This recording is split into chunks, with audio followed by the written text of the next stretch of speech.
Hey, fellow drone enthusiasts, and of course, a shout out to my friends at the Drone Seekers, Marcus Crawford here, or Idaho Sledhead, as I'm known on my YouTube channel. Well, unfortunately, you see me making an introduction video in my office instead of out in the field like I like to do. So I went out today and I talked last time about the issues I had with the external mic on my Canon M50. So today I've got a little lavalier mic that I took out and plugged into the kind of external port on the side here, and I had the same problem. Didn't get any video, and it was windy enough. This thing's got an internal mic on it, but when the wind's blowing, you can't hear anything with it. So as it turns out, it wasn't my my Movo mic with the dead cat on it. It's the camera itself. So the other thing about it is I ordered another one of these mics yesterday on Amazon. So I guess I'll have two of them, or I don't know. Maybe I can return the one that I ordered. I don't know. You can never have enough microphones. So anyway, long story short, that's why I'm making this introductory video to this here, and you're not seeing what I did out in the field. But so I took the Hubsan Zino out to Lucky Peak Reservoir, and there's been, as everybody knows, there's been a lot of negative stuff about the Zino, and you know how it does flyaways, and it's this and that, hard to control. Well, by the way, it was a pretty windy day. I took it out there to Lucky Peak. I took it out into the reservoir, over the top of the reservoir, over the water, took my controller, turned it off, and unplugged the phone, set the controller down. And what you'll see is the first time I did it, I don't know, I'm an old man, I guess I got confused. Instead of turning off the controller, I flipped the sport mode slide switch, which of all you Zino owners know doesn't do anything. But anyway, I flipped that. But I did unplug the phone, and it disconnected, and I set the controller down.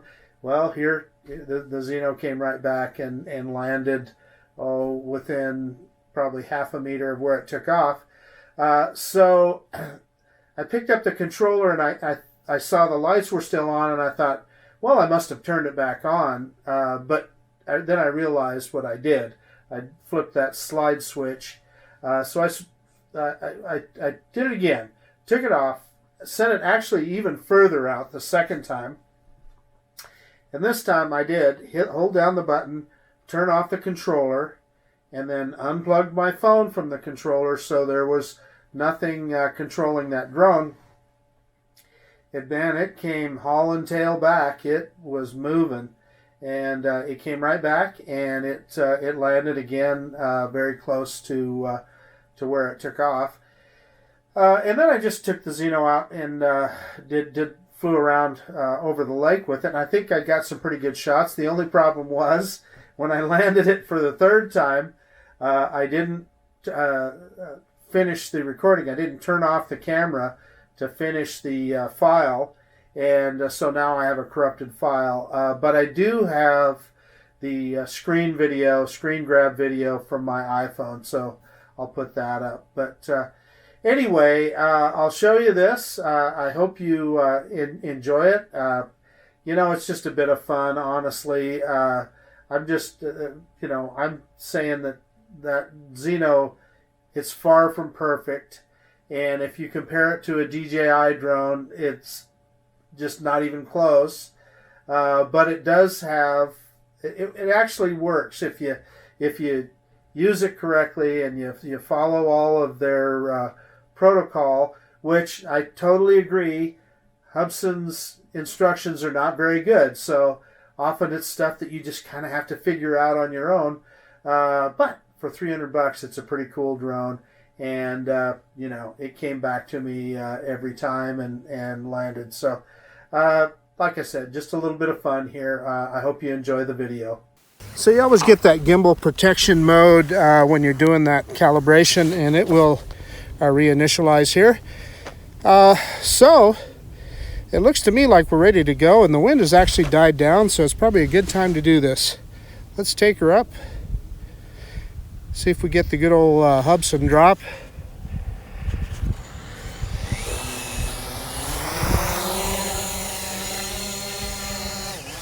And we do. You always get that little bit of a drop. So we got a little wind here. So yeah, it's not liking the wind here a bit. Just spin it around, take our picture.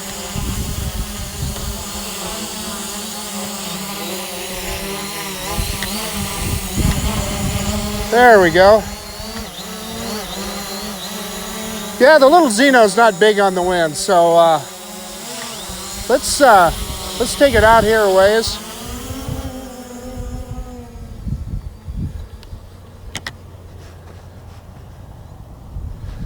So you can see it up there.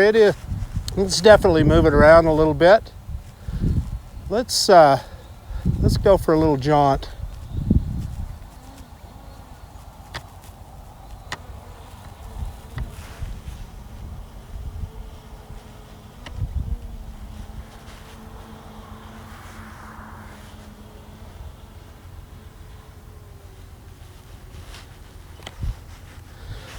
Okay, I think we're out there far enough. I am going to turn it around here, face it towards us.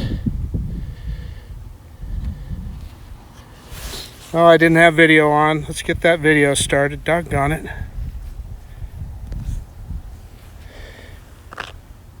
Okay, video is on. Spinning it around here. We've got a good strong connection. So what I'm going to do right now is I am going to turn off the controller, and I'm going to unplug the phone, and let's see how long it takes it to come back home. Controller off, phone is unplugged. So you can see not connected. Let's see how quick the drone comes back.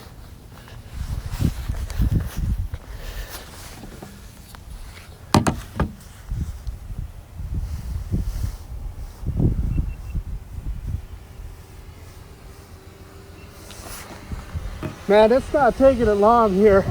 Let me tell you, it hauled us back too.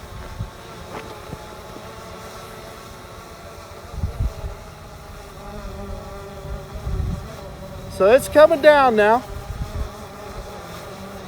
And we got some wind.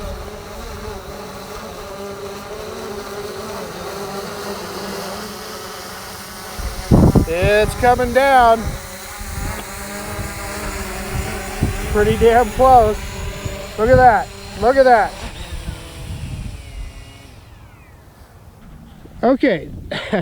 So there she is. You know, I hear a lot of people talk about the Zino and the fact that they have flyaways and all kinds of issues. So you saw what I did right there.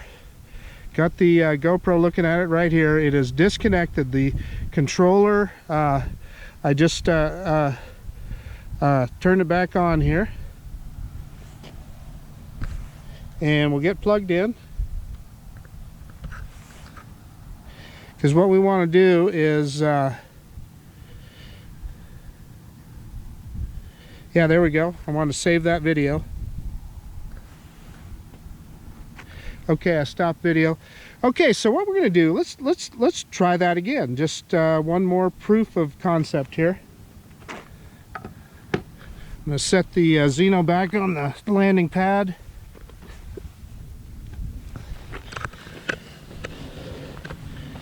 Set the GoPro down here for a second.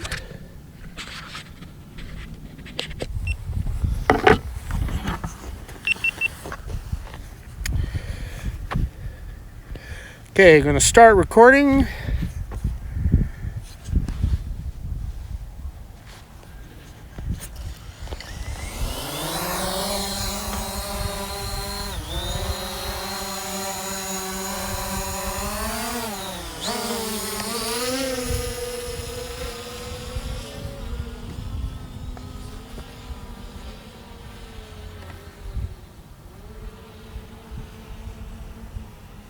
We're going to go way out over the lake.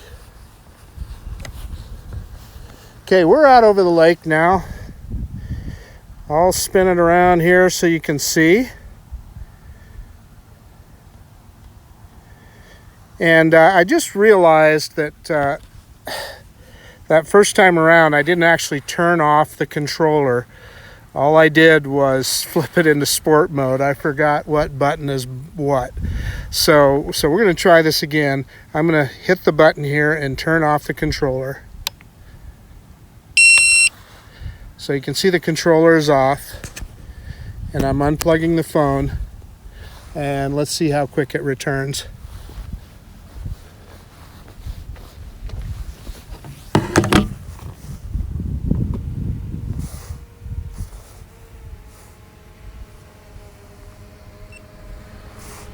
And boy, it just hauled ass back here.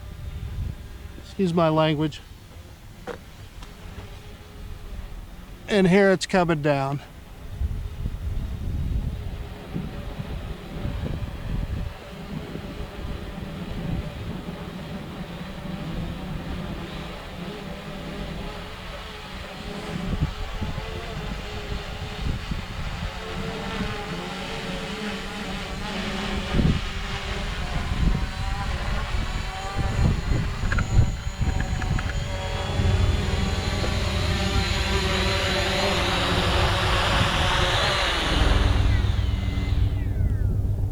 And coincidentally, we have a low flying helicopter coming over here. Getting some pictures of it here with the GoPro. Looks like a military helicopter. Looks like a Black Hawk. So that's one of the reasons you want to pay attention to what you're doing when you're flying your drone.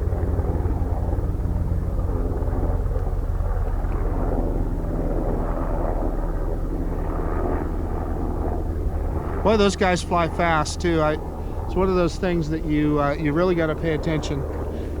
Good lesson there.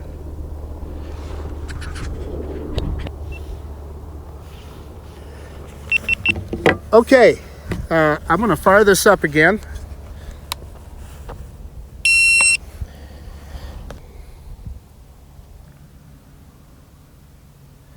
Saying aircraft disconnected. There we go, it's reconnected. So I'm going to shut off that video to save it. And let's take this thing up again and just do some flying. Sure, let's see, how much battery do we have? We got about 70% battery, so no reason we can't try some stuff out. Well, I lost connection there for some reason. Okay, looks like, sorry about that, big diesel truck just went by there. So it looks like we got our connection back, so that's what I needed to do was reboot the app. Evidently it confused it when we disconnected in the middle, so let's turn the, well, I took a picture there. Let's get it back into video mode and start video. And it wants me to bind it again, which makes sense.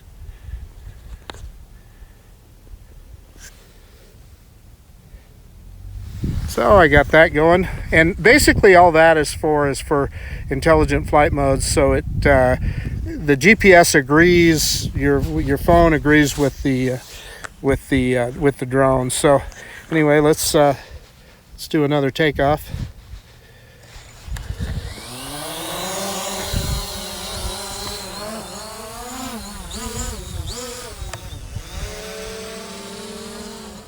So I'm going to what I think I want to do here is a circle flight.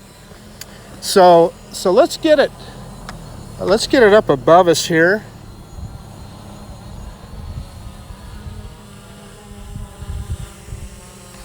And I'm going to go into the flight modes here, orbit mode. And we're going to set the aircraft's location as the point of interest. And we're going to back it off here.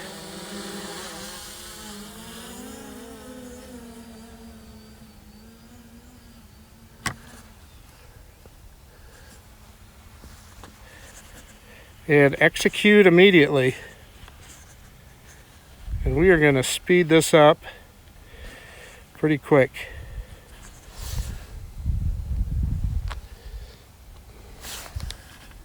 Let's get the camera pointed down here a little. How's that? There we go.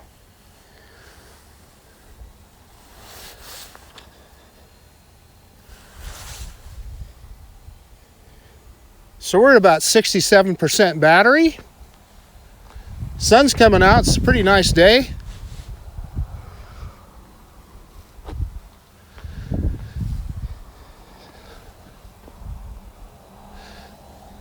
This is one of those situations where you'd absolutely want to pay attention when it's in an automated flight mode, because you saw how quickly that Black Hawk helicopter came flying by there.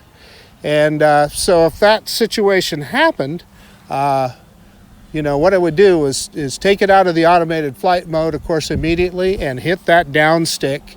You know, I would hope that it would never happen, but I would certainly sacrifice the drone before you even came close to any kind of an incident. But while I've had situations like what you saw there, or with that helicopter that came over, obviously, you know, I was already on the ground, and even if I wasn't, it was far enough away from us that it wouldn't have even been an incident. But still, even in a situation like that, you would want to drop your altitude, make sure you were the hell out of the way. We're about, probably where we're standing right here, we're probably about 10 miles from Gowan Field, which is a military base. Honestly, that's the first time I've ever seen an aircraft that low over the lake here. But, you know, there's a first time for everything, and that's why you got to pay attention. Like I said, I just heard another aircraft here off to my right, but he's way, way high up, not even an issue, so we're not going to worry about that. But that's why you got to pay attention. Okay, we're going to get out of this. And let's see, let's just take the little Zino for a little flight here on the lake.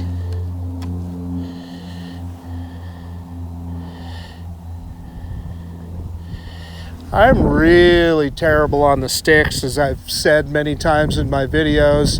I struggle trying to fly smoothly. That's why I use automated flight modes a lot. But we're at 48% battery. I'm not going to go out too far. And I can see the drone. One of the things that I'll say, and like here, I'm trying to do a smooth yaw, and it's really tough with this little bird. So there we are. It's difficult sometimes to fly this thing smoothly, and I hope that that's something that they improve. So I'm gonna do. We're down to 45% battery. I'm gonna do a return to home. There's another truck that went by there. They always stop and take a look, wonder what you're doing. Return to home to takeoff point. So there we go. So here she comes.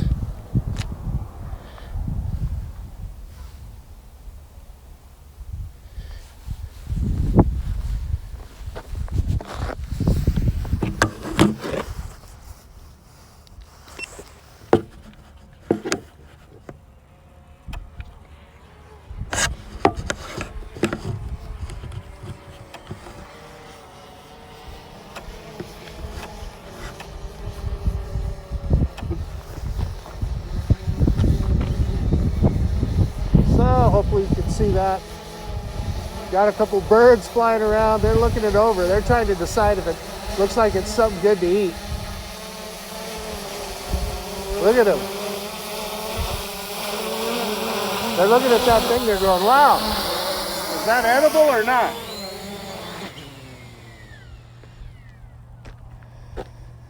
So there she is. It hit the ground a little harder than it normally would, but yeah, I'd say that was a good flight. I'm going to shut her down here. And the Hubsan doesn't beep or anything, so essentially you shut it down. You got to look, make sure that the lights are off. That's the best way to do it. And sorry about the camera work here. So then we'll shut down the controller. The controller at least beeps at you. So anyway, that's it. That's the flight of the Zino. Let's do a quick closing. Okay, I'm just trying to get good audio here. I got the iPhone recording, and I got the GoPro and a little lavalier mic on the Canon M50. Hey, so I know I'm facing the wrong way here. Let me. I'm going to turn this camera around. We got some sun now. So we took the Zino up, and like I said, there's a lot of stuff out there about the Zino, about how poorly it flies, and you know, it's evident in this video that we just did that it definitely does not hold its position like other drones. It doesn't. When you're performing tasks, when you turn left, it sinks. When you turn right, it rises. I just feel like those are things that on a $300 drone, you know, I can put up with, and if I know that they're there, I can compensate for them. This little drone right now is Hubsan, for the month of March, is selling it on their website for $295.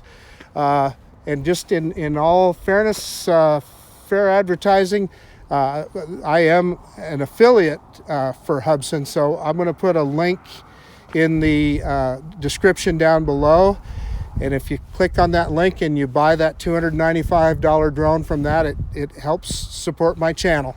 But that said, most of my drones are DJI products, so you know, I'm kind of a, you could call me a DJI fanboy. I think they're the best in the business. But I'm really having fun with this little Hubsan. And gosh, I hear these stories about guys, you know, flyways and this and that, and I don't know. I wonder what's going on. You saw me the first time, while I didn't have the controller shut down, I flipped it into sport mode, which all of us that fly the Hubsan know that the sport mode doesn't do anything. It's just a switch. I don't know what it does. But that's why I took it up again, and then I hit the button and turned off the controller and unplugged the phone. And hey, not only did the drone come back, it came back really fast, and it landed, oh gosh, within a foot or half a meter of the landing pad. Well, dang, that's pretty darn good. All I'm saying is I think that this is a worthwhile product.